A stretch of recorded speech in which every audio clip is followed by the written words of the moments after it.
This right here is a cool tool, and it is not your typical all-in-one painter's tool. You know, this tool has the standard features that you expect to see in those painter's tools, like the roller cleaner here. It's got the nail puller, the bottle cap opener. It has a scraper, pick, you know, the typical things you see.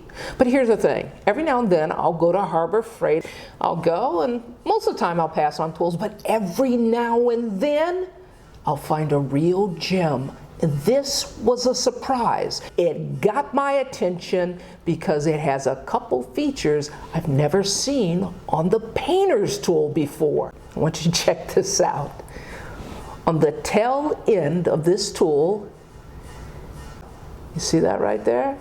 Well, that is for a screwdriver bit. You just stick that in and, well, you got a screwdriver, right? Flat head.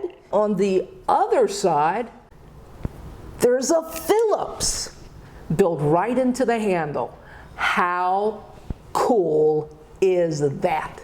Now check this out. There's one last detail that I really like. It's this right here. That little dot, that's a magnet, and it helps hold your bit in place. So this way you don't lose a bit while you're using the tool.